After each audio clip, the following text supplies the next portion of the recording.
ఎలా అయినా సరే మా వర్షిణిని మేము రెస్క్యూ చేసుకుంటాం. నాది బాధ్యత. ఎందుకనంటే ఉమ్, వాడి తల్లిదండ్రులు గాని, సోదరుడు గాని కొంత డల్‌గా ఉంటారు. ప్లస్ ఇంత డేర్ చేయలేరు. కానీ నేను మాత్రం అవును. తీసుకొస్తాను. మీకు మాటిస్తున్నాను అన్నాడు సార్. నిజంగా అలాగే జరిగింది.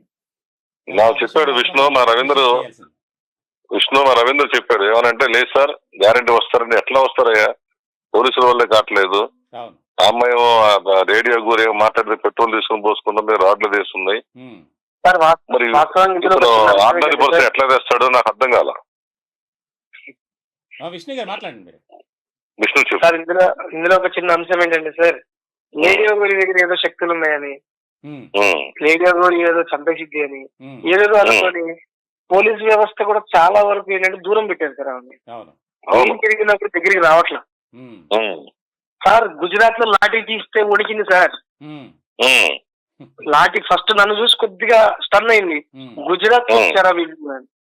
ఆ, సో ఇది అయిపోయింది. జస్ట్ ఒక 1 minute లో అయిపోతుంది. కానీ సెకండ్ మినిట్ లో అక్కడ ఉన్న సర్కిల్ ఇన్స్పెక్టర్ తీసిన రాడ్ కి ఆవిడ Hmm. వణికిపోయింది. హ్మ్. ఆ, సార్ రియల్ గోరి వణకడు సార్, చావు కూడా వణకడు. అవును. చంపేయి అని చెప్తాడు. అవును.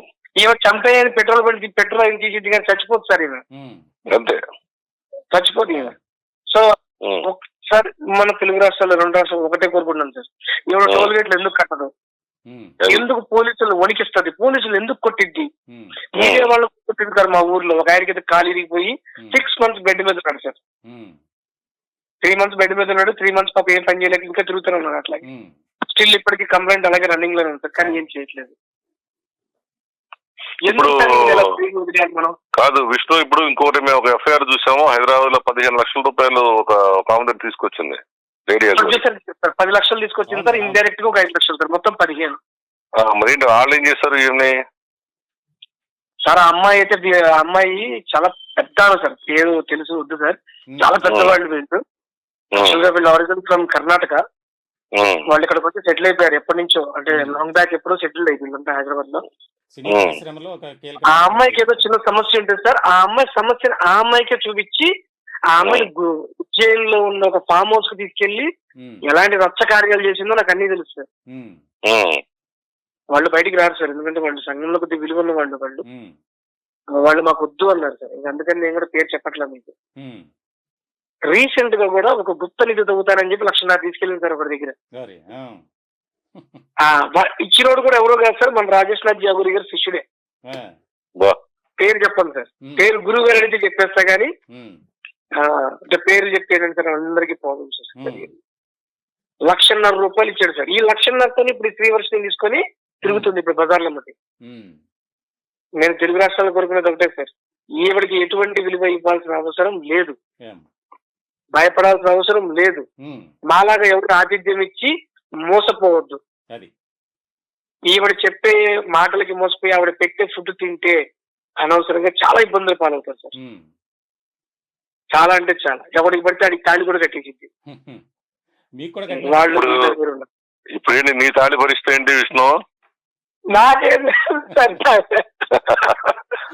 అది కదయ్యా, ఇప్పుడు నువ్వు లీగల్ గా ఏంటి, ఇప్పుడు నువ్వు కంప్లైంట్ కూడా చేస్తున్నట్టున్నావు కదా, నీ తాళి సంగతి ఏంటి? నువ్వు క్లెయిమ్ చేయి. ఇప్పుడు నా గురించి నాకు తెచ్చి మరి క్లెయిమ్ చేయి, నువ్వు కోర్టులో వేసాయి.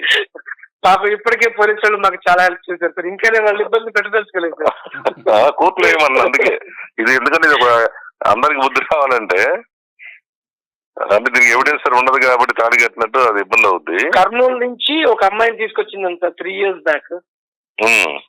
అక్కడ ఉన్న మన పంచాయతీ ఉండేదంట అప్పట్లో, అది ఏదో పేరు ఉంటుంది సార్. ఇప్పుడు బెల్లంపల్లికి ముందు station sir, railway station Mancherial. Mancherial నుంచి ఒక ఆయన కాల్ చేశాడు సార్. మంచిర్యాలలో మనోడిని రక్తం ఎక్కడ పోక్ కనపడకుండా కొట్టారండి సార్. ఆ అమ్మాయిని కర్నూలు నుంచి తీసుకొచ్చాడండి ఇలాగే. అది అప్పట్లో పోలీస్ స్టేషన్ ఎఫ్ఐఆర్ గానీ ఏం లేదు. వాళ్ళు కర్నూలు అంటే కొద్దిగా ఫైర్ బ్రాండ్ సార్, ఇట్లా మాట్లాడరు వాళ్ళు. ఒకసారి ఒక 20-30 మంది దిగినట్టున్నారు సార్, కారులో దిగారు, లెఫ్ట్ అండ్ రైట్ మొత్తం అంతా ఊరు చివరి ఇచ్చేశారు. ఆ పిల్లల్ని తీసుకెళ్ళిపోయి వాళ్ళు రెస్క్యూ చేసుకున్నారు సార్. ఇది జరిగి 3 years అయింది. వాళ్ళు కూడా కాల్ చేశారు సార్, ఇలా ఇలా జరుగుతుంది, వద్దు మీరు ఆ పిల్లని అక్కడ ఉంచకండి, ఆఫ్టర్ 3 months or 6 months తర్వాత ఆ పిల్ల మీకు కనపడదు. మీ ఇప్పుడు ఏ స్టేషన్ లో అయితే మీరు కంప్లైంట్ ఇస్తే తీసుకోలేదు, అలాగే ఆ కంప్లైంట్ కూడా తీసుకోరు. ఉమ్. మీరు త్వరగా వెళ్ళి తెచ్చుకోండి అంటేనే మీకు చాలా అంటే చాలా పాజిటివ్.